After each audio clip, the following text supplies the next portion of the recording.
microfone tá, Ei, tipo, meio abafado. tá melhor? Tá melhor? Melhorou?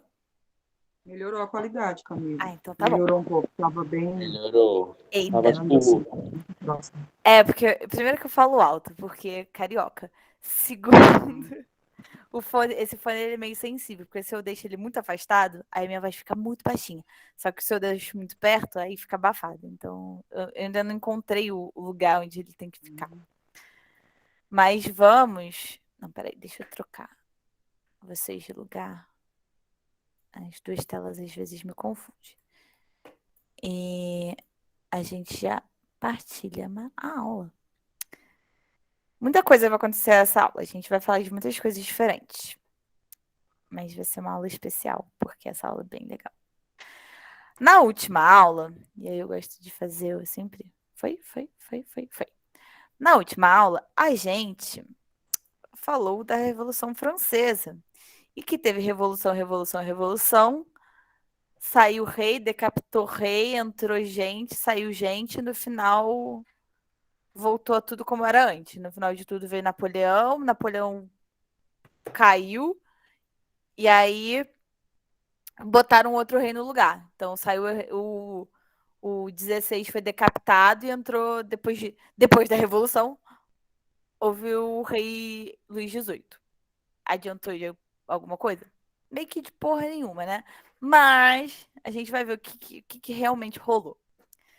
E aí, o que acontece? A gente vai começar a aula falando de Congresso de Viena, esse lindo momento da história. Quando Napoleão estava no poder, ele e está na sua fase de imperador, ele sai conquistando a Europa toda. Ele vai traçando tudo. Ele vai lá, faz o bloqueio continental e avisa: países, vocês vão parar de comercializar com a Inglaterra? Ah, não vão? Então eu vou invadir, vocês vão parar de comercializar na força.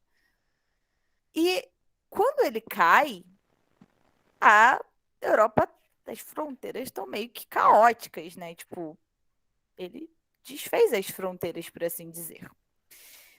Logo, precisa-se ter uma reunião para não só voltar, né, restaurar as coisas depois a invasão napoleônica, mas como também, lembrando, os países da Europa, até aquele momento, tirando, com exceção da França, com exceção da Inglaterra, eram todos absolutistas. Tem a Revolução Francesa, que é uma revolução liberal, em que os burgueses estão tentando ascender no poder, em que eles decapitaram o rei absolutista, e é o resto da Europa está vendo isso. Os outros reis estão apavorados. O Congresso de Viena, ele tem não só a ideia de restaurar o território, como também restaurar a ordem absolutista. Então vamos lá. O Congresso de Viena acontece. Oi? Desculpa, Camila, o microfone estava aberto. Estou falando com a minha Não, filha que ela tudo bem. também vai estudar isso. Desculpa. Nada, Vou que fechar o isso. microfone aqui, não estava prestando atenção. Me perdoe. Nada, relaxa. Se tiverem alguma dúvida, podem falar também. O Congresso de Viena acontece em Viena, na Áustria, e é bem curioso, porque a Áustria estava bem falida nesse momento. E aí foi uma grande jogada de diplomacia, porque ela consegue fazer que o Congresso seja na casa dela, né, no Palácio de Viena, e ela sai totalmente revitalizada e tem vários ganhos, inclusive ganhos territoriais como a Polônia. Eles dividem metade da Polônia e metade vai para a Áustria. Diplomacia, gente. O Congresso de Viena ele tem como objetivo maior restaurar a ordem absolutista, voltar ao antigo regime. E aí os princípios consagrados é justamente o de legitimidade, e aí nesse aspecto de legitimidade a gente está falando das fronteiras e da geopolítica, é justamente essa questão de voltar a definir o que é França, o que é Áustria, o que é Espanha, o que é Portugal, definir as fronteiras e a geopolítica desses países.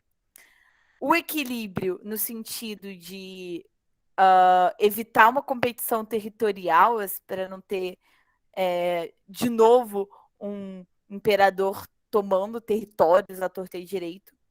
E, principalmente, uma intervenção militar. Nesse aspecto aqui, vai ser criada a Santa Aliança. A Santa Aliança, ele era um órgão paramilitar, supranacional, ou seja, os países envolvidos, e aí principalmente Prússia, Rússia, Áustria, Inglaterra, França, que vão ser os principais, eles vão fazer uma aliança para evitar novas ondas liberais, que novas tentativas da burguesia chegar ao poder sejam feitas. E até curioso, porque a Inglaterra está nessa história e a Inglaterra já era uma monarquia constitucional. Mas então, é isso. O Congresso de Viena ele tem como principal objetivo voltar, uma restauração, restaurar o antigo regime. Só que o que acontece? Uma vez que a gente teve o Iluminismo, a gente teve a Revolução Francesa, não é como se, teve aquilo, acabou aquilo, beleza. Então as pessoas não querem, as pessoas estão aceitando de boa agora que vai ter um rei de novo, um rei absolutista de novo. Não, o mundo já é outro. Não é à toa que a Revolução Francesa marca uma passagem de era. A era moderna para a era contemporânea é marcada pela Revolução Francesa, pela queda da Bastilha. E mesmo que tenha voltado um burro bom para o poder, a Europa, os burgueses, a França principalmente, vai voltar a tentar fazer com que o liberalismo volte. O liberalismo político, né? Que não exista mais o antigo regime. E vai ser exatamente isso. E aqui, quando a gente está falando esse ponto aqui... Ai, esqueci de só fazer o tracinho aqui. Quando a gente está falando...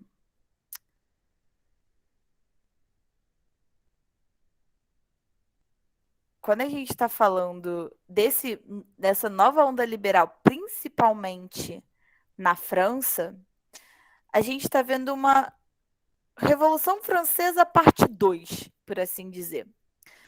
Por quê? Porque os moldes como vão ser feitos essas revoluções vão ser muito parecidos. Vai ter um rei que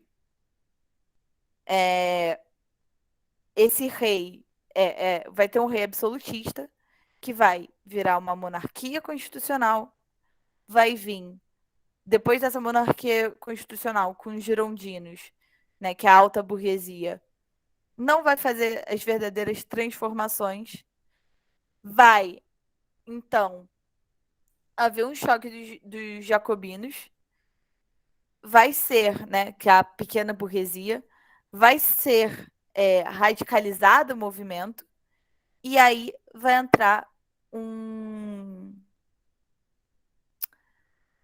general no poder, que vai ser o Napoleão III. E aí tem o grande livro a grande obra do Karl Marx, que fala o 18 do Brumário de Napoleão Bonaparte. Ele fala que a história se repete uma vez como... Como é que é mesmo? Como é que é a frase aí, Bernardo e Bruno, que eu esqueci? Uma vez como farsa, uma vez como tragédia, outra como farsa, lembrei.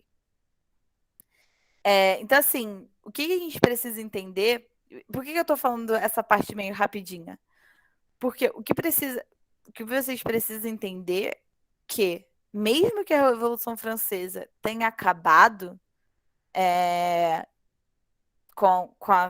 seja com a entrada de Napoleão ou seja com a queda de Napoleão, as ideias liberais se mantêm, se perpetuam e se espalham.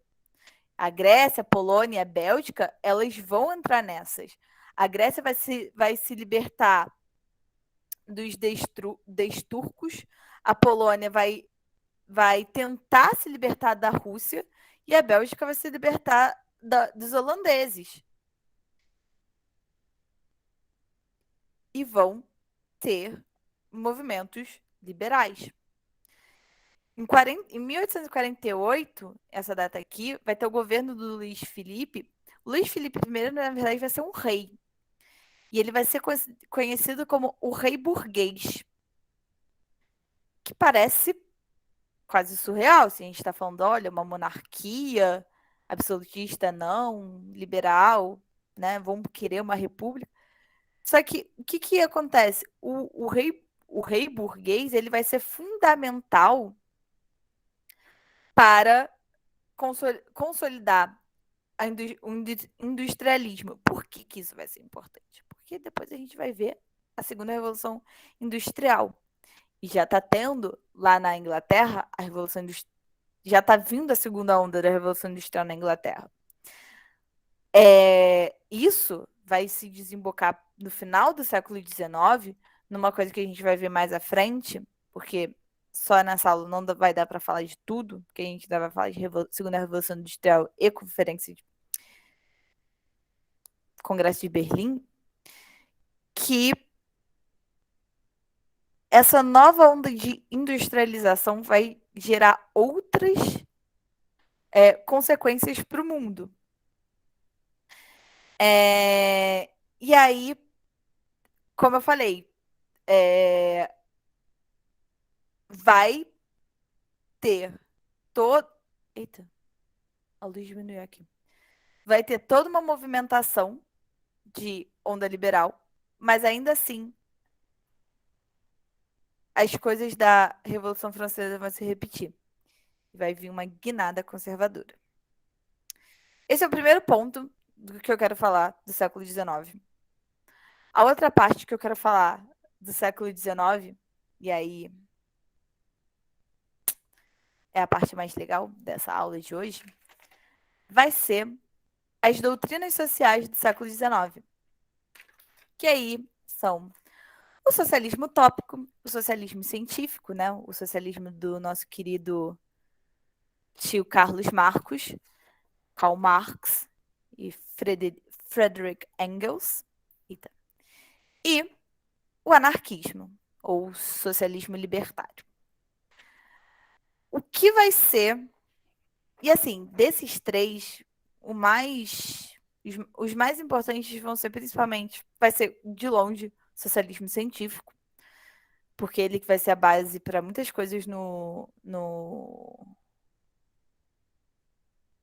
futuro, como a Revolução Russa, Guerra Fria, etc. E o anarquismo também é bem mencionado. O socialismo utópico, ele vai ser... Ele não vai ter ele vai criar a ideia de uma sociedade ideal, idealizada, mas sem necessariamente uma prática de como ser, de como fazer isso. Eles vão ter muitas ideias, vão ter muito processo criativo, mas não necessariamente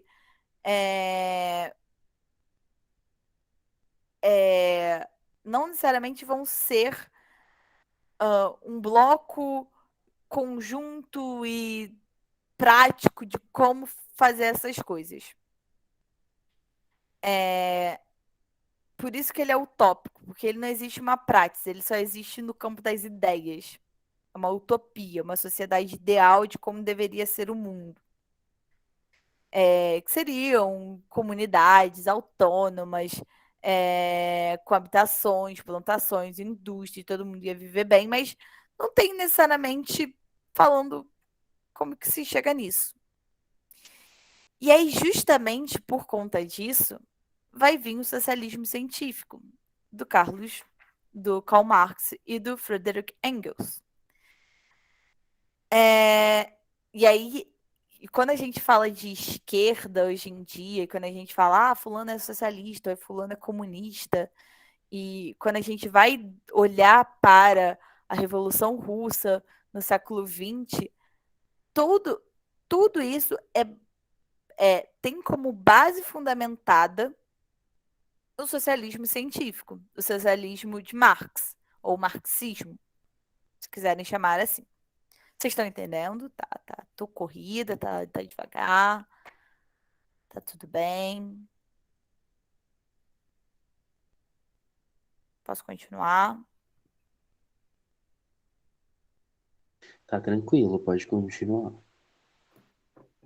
Beleza. Marx e Engels, conjuntamente, vão formular o que eles vão entender como socialismo científico. E eles vão criticar esses outros socialismos utópicos que existiram previamente. O que rege o cientificismo é justamente porque eles vão criar uma metodologia, eles vão se fundamentar em uma pesquisa, vai ter um método de como fazer o socialismo e porquê desse socialismo. E a principal ideia daqui, assim, Marx ele é um cara meio fora de série, porque Marx vocês vão ver em história, vocês podem ver em sociologia, vocês podem ver em economia. O Capital é um livro extremamente econômico. Ele vai falar de muitas coisas. Ele vai ser um dos responsáveis pela historiografia propriamente dita. Então, o cara passou muitos anos da vida dele pensando e escrevendo. Mas a base do que ele vai dizer é: a sociedade ela é movida através da luta de classes, em que existe uma classe dominante e uma classe dominada, e elas estão sempre em conflito. E ele vai dar vários exemplos. Por exemplo, nesse contexto onde eles estão na Europa, existem a burguesia e os operários. A burguesia domina e os operários são dominados. Antes disso, havia uma aristocracia, uma nobreza, um alto clero, e existia o resto da população. Antes disso, no feudalismo, havia o senhor feudal e os camponeses.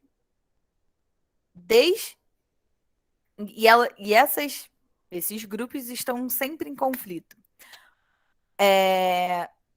Mais do que isso, Marx ele vai acreditar que para se chegar ao socialismo é preciso que os dominados, no caso os operários, cheguem ao poder. Opa, fala, Augusto.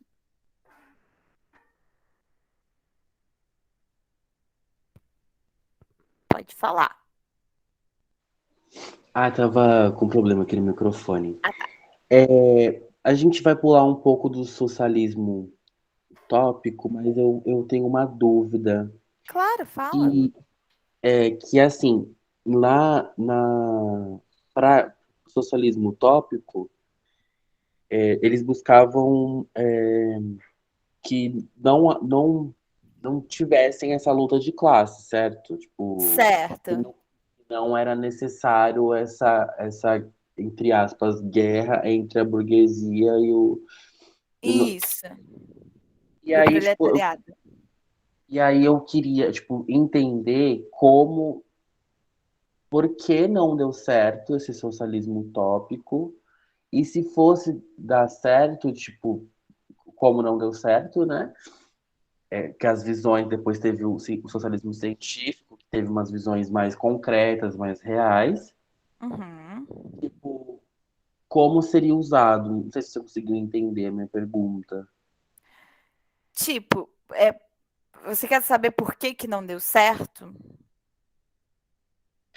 Porque essa filosofia, entre aspas, filosofia, esses métodos, eles não foram para frente, ele meio que foi descartado, sim.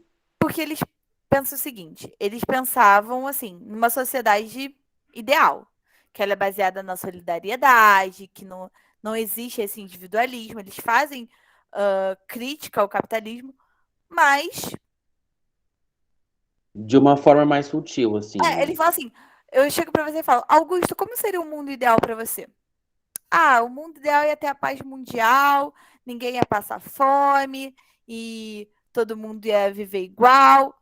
Tá. Como você vai fazer isso? Ah, não sei. Tipo, eles projetam a sociedade ideal, não como se chega a essa sociedade ideal. Esse é o grande ponto do socialismo utópico.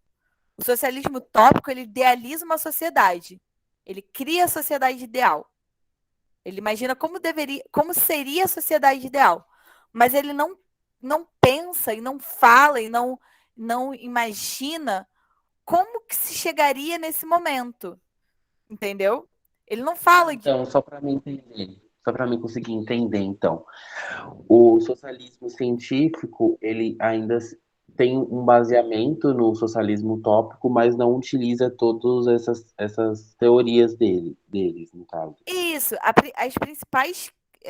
Assim, as principais críticas do socialismo científico aos outros socialismos, por assim dizer, primeiro que não tem esse caminho para se chegar ao socialismo utópico. E também não é que, por exemplo, vai vir um herói de armadura e vai libertar o povo. Não. Quem vai libertar o povo é o povo. Esse é um grande ponto. Eu coloquei aqui. Eu estava preparando a aula, tem uma citação de um livro que eu uso muito para embasar as aulas, que é até bonitinha, é tocante. Que eles falam assim, ó. Marx e Engels criticaram os outros socialistas e anunciaram que a nova sociedade não nasceria da cabeça de um punhado de intelectuais brilhantes, tampouco da ação de um partido político cheio de disposição, nem da boa vontade de heróicos abnegados ou de idealismo de algum estudante de algum estudante com coração repleto de ideias. A única força capaz de destruir a sociedade capitalista e construir uma nova sociedade socialista seria o proletariado, a classe trabalhadora. Esse é o ponto. Marx, quando ele formula o socialismo científico, ele não está só falando do que seria a sociedade ideal, mas como se chega nela. E principalmente do como se chega nela, ele vai falar. Ele constrói, né? Tipo, ele... Exatamente, ele vai construir todo. Ele vai tecer grandes críticas ao sistema capitalista e críticas bem fundamentadas. E aí a gente vai falar um pouquinho da teoria da mais-valia. Ele vai tecer críticas de como é a história, como funciona a história. E aí tem o materialismo histórico, tem a questão da luta de classes. E ele vai formular como deve ser, como que a gente rompe com essa sociedade, com esse histórico que a gente conhece até aquele momento. E aí, prosseguindo na aula, eu consegui tirar sua dúvida, Augusto? Sim, conseguiu. Não era bem uma dúvida, era mais... Era uma dúvida, sim, mas não era aquela dúvida que me perseguia durante uns dias, né? Mas enfim, Karl Marx é foda pra caralho. Karl Marx é foda pra caralho. Exatamente. Cami, Oi. posso dar uma indicação sobre esse À tema? vontade? Tá no YouTube, alguma boa alma colocou no YouTube o filme O Jovem Marx, que é um filme que Mentira fizeram que o alguns Jovem anos. Marx tá no YouTube. Tá no YouTube, tá no YouTube.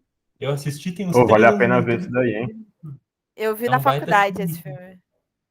E ele fala muito bem dessa criação do socialismo científico, assim, a partir dos debates que o Marx e o Engels, principalmente, o Friedrich Engels, que a Cami tinha falado antes, dos debates que eles travavam com os socialistas utópicos que já existiam. Então, o socialismo científico sai como assim um braço do socialismo utópico mesmo, junto com os debates com os anarquistas também, que na época o Marx morava na França e tal, e tinha o Proudhon, que era um anarquista muito famoso, influente na França. E aí tem todos os debates entre eles para a criação. É um filme divertido. Tem acho que 2 horas de comprimento e tá no YouTube, tá? Dá para assistir É um filme bem legal. vários dias, inclusive. Pior que é bem legal mesmo. É um bom filme, um filme divertido, assim. Eu assisti, assim, falando que eu precisava de hora pra formar, mas eu gostei, eu me diverti. Eu falei, caraca. Não foi só por hora, foi engrandecimento cultural.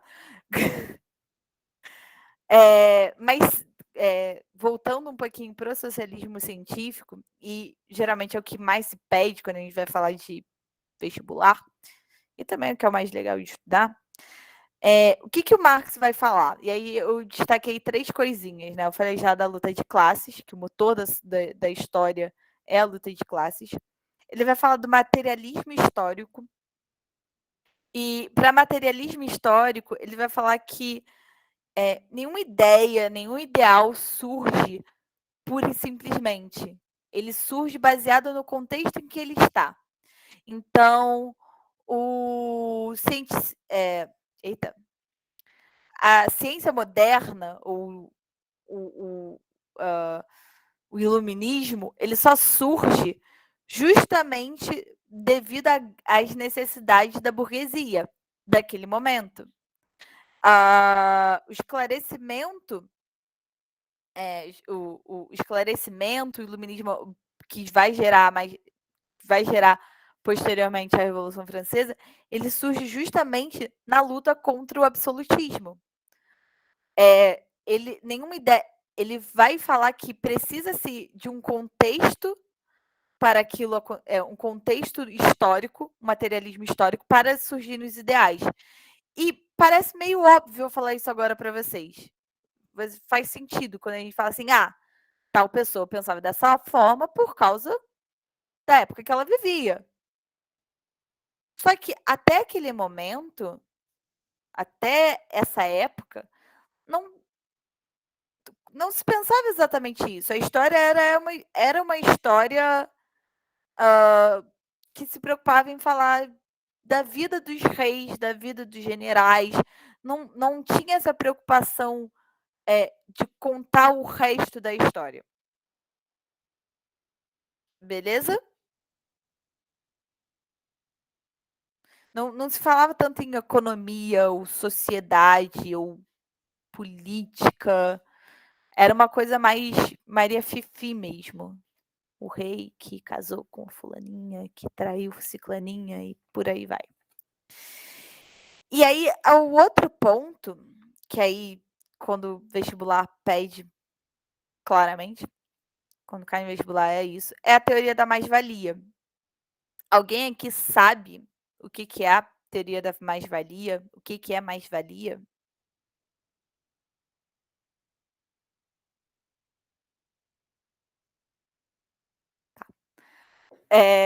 Momento de suspense.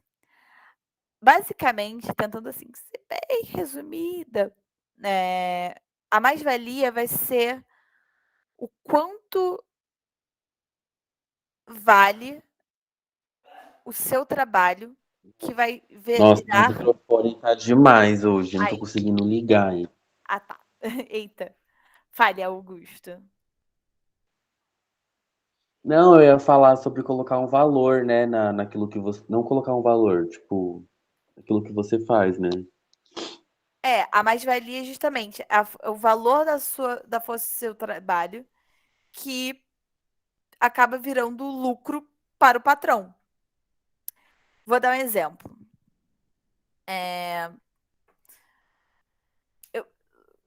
Eu dou aula, supondo que eu sou professora num colégio. E eu recebo o meu salário lá. Colégio particular, então, né, as pessoas pagam, e às vezes pagam até bastante caro, dependendo do colégio.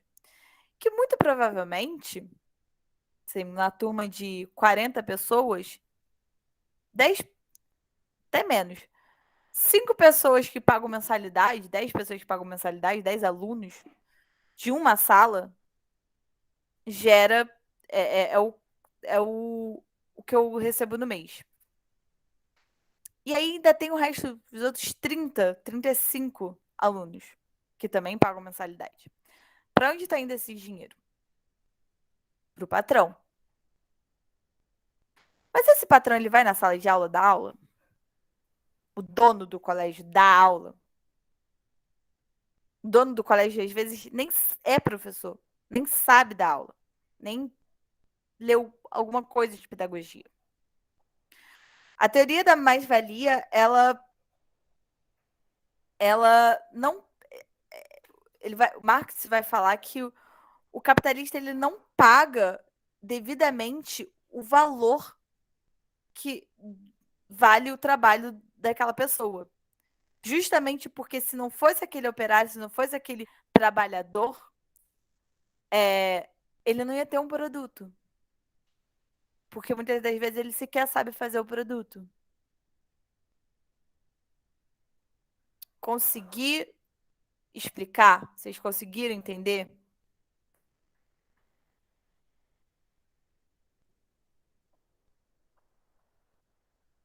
Isso é um sim, isso é um não, esse silêncio é o quê?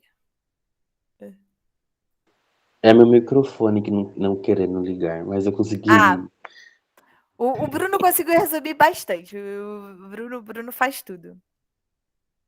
A diferença paga do lucro pelo trabalho. Então, esse lucro que o patrão tem e o quanto eu ganho, né? É quase uma continha matemática. Você subtrai esse valor que gera é o que é a mais-valia, é quanto, teoricamente, o trabalhador deveria receber. E aí, quando a gente fala de socialismo científico, ele vai tecer críticas ao capitalismo, ele vai fundamentar essas críticas, ele vai falar da luta de classes, ele vai falar da como surgem os pensamentos, as ideologias, e ele vai falar que só se vai conseguir realmente se instaurar um socialismo no mundo mediante a ditadura do proletariado. É somente quando o proletário, que é a classe dominada, chegar ao poder, que vai conseguir se romper com esse sistema.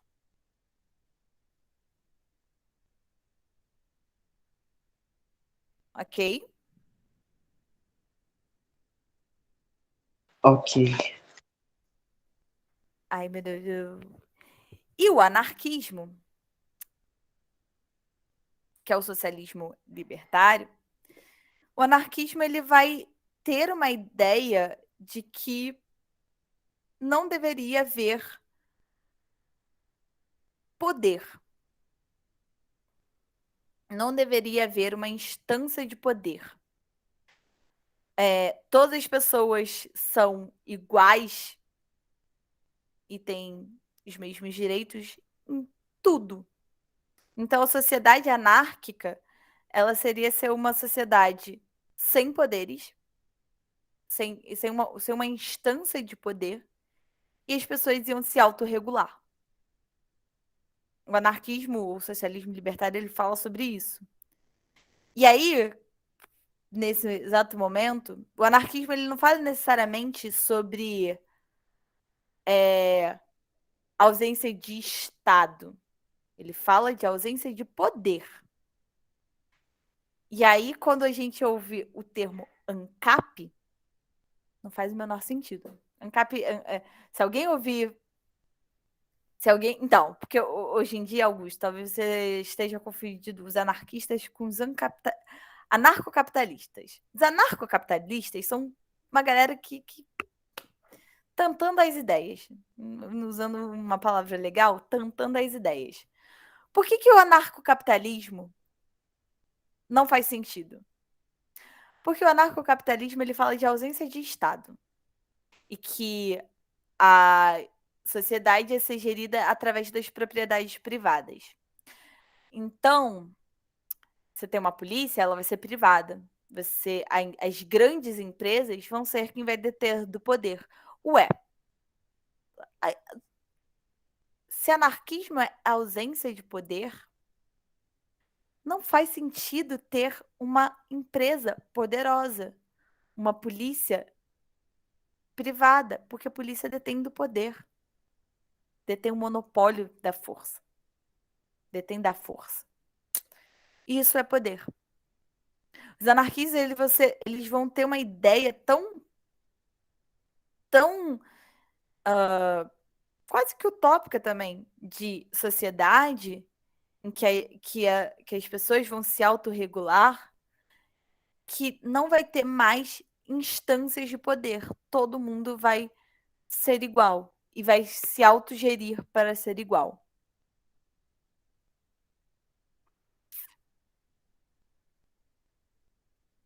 Ficou claro?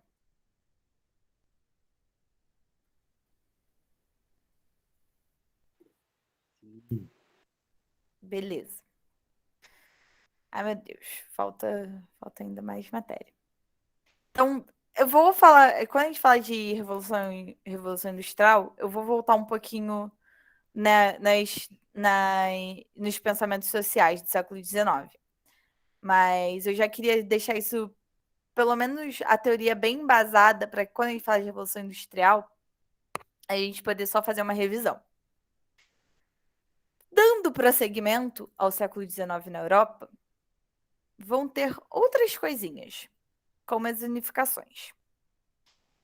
A gente vai falar desses dois lugares que vão surgir em países, que é a Alemanha e a Itália. A Alemanha, no caso, a região da Alemanha, ela era dividida em 39 estados, 104 moedas. Estados assim, eram vice-rei, eram reinozinhos. O maior desses estados era a Prússia. A Prússia, ela é a primeira, ela vai ser quem vai movimentar a ideia da unificação. E por que eles queriam se unificar? Primeiramente, por que eles queriam se unificar? Porque era economicamente falando interessante. Porque a Prússia, ela era extremamente industrial, burguesa, ela tinha essas bases do liberalismo econômico. E era interessante para ela se enriquecer. Quando vocês pensarem em pessoas se unificando, países se unificando, geralmente é sempre o rico querendo se unificar com o pobre. Porque os outros estados eram pobres, beiravam ao feudalismo. Beiravam ao feudos, né? E parece meio louco, né? Rico querer se juntar com pobre, se unificar com pobre. Mas tinha um ponto. Porque quando você se une, se você faz uma unificação de Estado, você mantém uma moeda única. Se você tem uma moeda única, é mais fácil economicamente comercializar e expandir os negócios. Nesse momento, e é justamente a Prússia vai fazer esse movimento de falar com os outros países, com os outros estados, para se unificarem, e eles vão criar os Zollverein, acho que é assim que se pronuncia, esse nome feio aqui, ó. Que nada mais é do que, em alemão, um nome dado para União Aduaneira. Ou seja, eles vão criar um mercado comum, eles vão fazer uma unificação econômica através da moeda, criar uma moeda única, vão tirar os impostos entre... Ai, meu Deus. Taxação fiscal, pronto. Taxação fiscal sobre os produtos importados passa a ser tudo um processo. E aí, é justamente através desse movimento econômico que esses reinos vão começar a se unir e formar a Alemanha. Nesse aspecto, a gente vai ter uma figura muito curiosa, que é o titio Otto von Bismarck, que ele era o chanceler, o primeiro-ministro, na real, do rei da Prússia, que era o Guilherme I.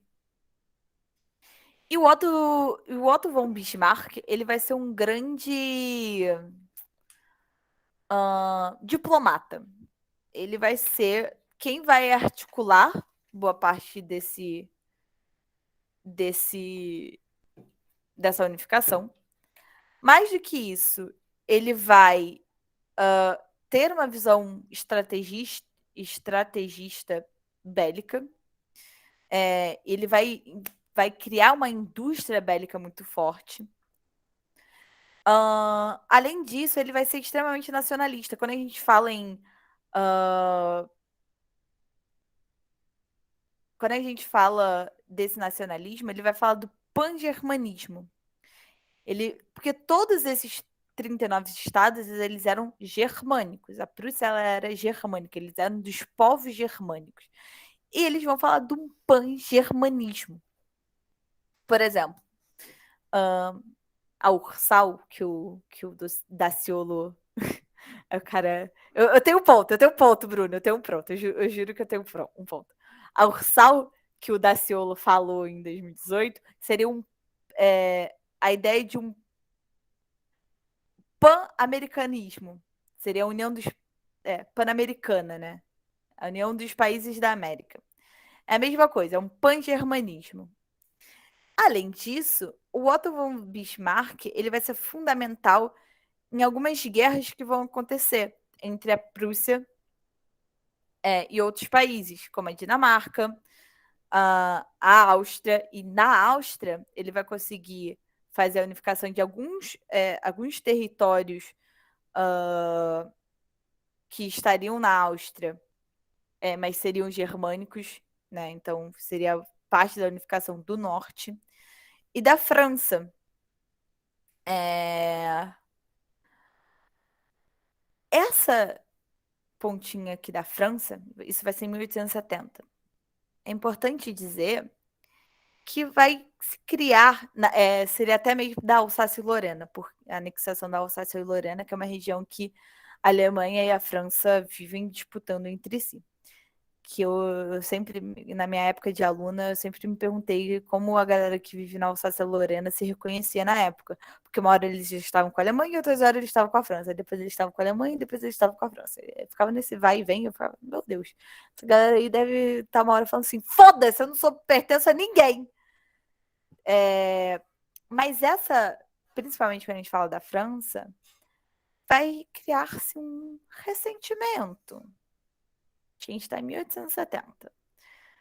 Um ressentimento. Essa pincelada de ressentimento ela vai ser muito importante uns anos mais para frente. Assim, são sementinhas que estão sendo criadas.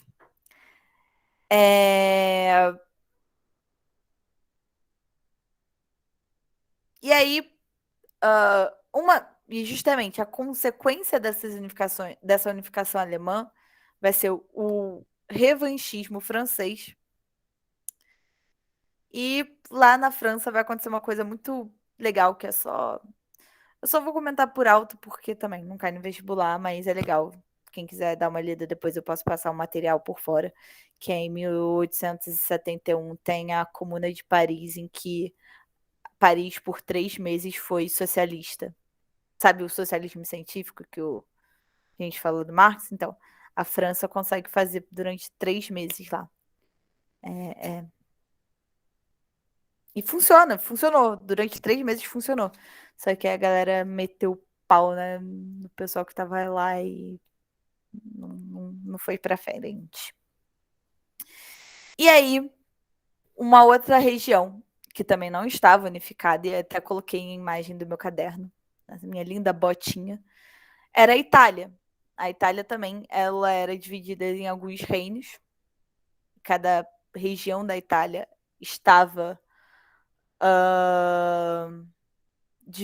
estava sendo dominada por um grupo. E aí, diferente da Alemanha, assim, a Itália, na verdade, ela vai ser feita uma unificação por duas frentes. Vai ter Piemonte e Sardenha, que vai ser justamente um reino bem desenvolvido, que também tinha esse interesse econômico na unificação. E vai criar uma aliança militar com a França para bater na Áustria, que está aqui. E vai ter, por debaixo, ao sul, na real, uma frente popular, liderada por Garibaldi. Esse Garibaldi, vocês vão ver na aula com o Edu, esse Garibaldi, ele vai, eu não sei aonde o Edu tá, mas esse Garibaldi, depois que ele vai participar da unificação italiana, ele vai vir para o Brasil casar com a Anitta Garibaldi e eles vão fazer a Revolução Farroupilha, que por acaso está fazendo aniversário hoje. O galera do Sul é que nem vocês aí aqui de São Paulo, que comemoram Guerra que Perdeu. Os sulistas comemoram a Revolta Farroupilha, hoje, dia 20 de setembro, e os paulistas comemoram o 9 de julho, que também a Guerra que Perdeu. Não entendo essa galera. Piadas à parte. O Garibaldi, ele vai ser uma figura presente na história em dois momentos e situações totalmente diferentes. Uma na Itália, na unificação italiana, e outra no Brasil, na Revolta Farroupilha. Na Guerra dos Farrapos. E aí, só que aí o que acontece? O Garibaldi, ao sul, ele vai ter uma campanha de unificação que, na verdade, vai ser popular e republicana. Ele não vai falar tanto, necessariamente,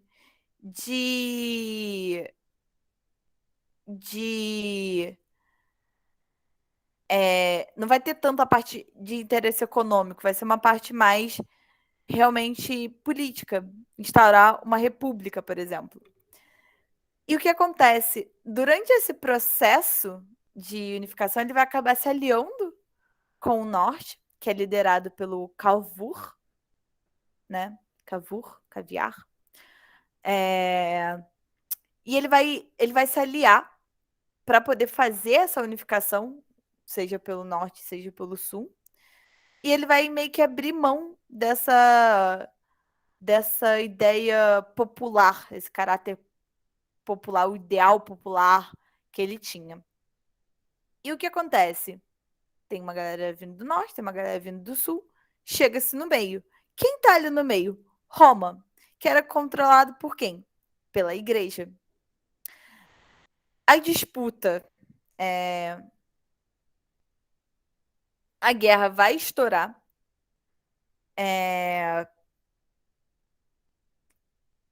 Quer dizer, em 70, vai ter lá a guerra entre a Prússia e a França, que eu falei, na Alemanha. Cavour vai se aliar à Prússia. E os franceses, que tinham algumas tropas em Roma, vão ter que meter o pé. Diante disso, a igreja ela não tinha necessariamente um exército forte. Ela dependia muito dos países que eram católicos e defendiam beleza. Beleza, Bruno. Eles não tinham necessariamente um exército forte, eles dependiam muito dos exércitos dos países católicos. Então, muito contragosto, Roma é tomada pelos italianos e passa a ser. E assim, o Papa não fica ok, não, ele fica bem puto. Tipo, as coisas só vão realmente ficarem de bem com um tratado de Latrão lá em 1929. É lá com Mussolini que as coisas vão se resolverem. A Igreja Católica e a Itália, por algum tempo, o Papa vai ficar muito contrariado, porque ele perde poder na capital, né, de Roma. E assim se unifica a Itália. Essa unificação, tanto da Itália, tanto da Alemanha, são unificações tardias. Os outros países estavam consolidados. A França, ó, tá há muito tempo sendo França. A Inglaterra, ó, tá há muito tempo sendo Inglaterra. Espanha, Portugal, eles estão pelo menos já estão unificados e sendo estados nacionais bem consolidados desde as grandes navegações. Tem aí alguns séculos. E é nesse momento, depois dessas unificações, que apesar de ter a Prússia na Alemanha ou a região de Piemonte e Sardenha na Itália bem desenvolvida e industrializada, eles vão ter que correr atrás do prejuízo para industrializar todas essas outras regiões, que eram basicamente feudos. Isso daqui vai ser muito importante, porque isso não é como se os outros países, e aí principalmente a Inglaterra e a França, que eram as mais poderosas no momento, vão olhar para isso e ficarem, que legal. E a Alemanha e a Itália, elas estão vendo os outros países e vão, ó, correr muito atrás do prejuízo, principalmente a Alemanha. Isso tudo vai gerar o que a gente vai ver na próxima aula, que vai ser a Conferência de Berlim. A gente vai falar um pouquinho do neocolonialismo, né?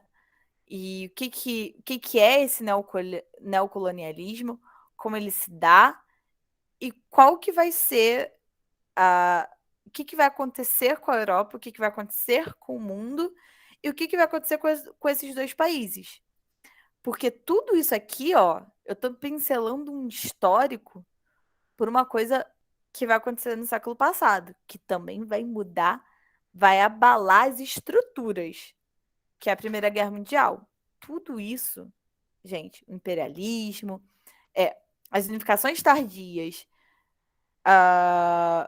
vão gerar algumas coisinhas, alguns ressentimentos, que junto com o imperialismo que a gente vai ver na próxima aula e a Conferência de Berlim, vão ser a sementinha da crise que vai ter como estopim a Primeira Guerra Mundial. Ok, vocês entenderam? Ficou uma dúvida? Eu falo pra caramba, eu sei. Eu sei que abordei temas muito diversificados, né? Eu falei de Congresso de Viena, eu falei de socialismo, eu falei de unificação, mas é justamente porque tudo isso está acontecendo meio que ao mesmo tempo na Europa. E tem mais coisa acontecendo no século XIX. É um século de muita mudança, muita coisa acontecendo. E todas essas coisas vão ser muito importantes para o século XX. É o socialismo que vai dar a base da Revolução Russa, por exemplo. Então, vocês conseguiram entender? Ficou alguma dúvida? Essa é a hora.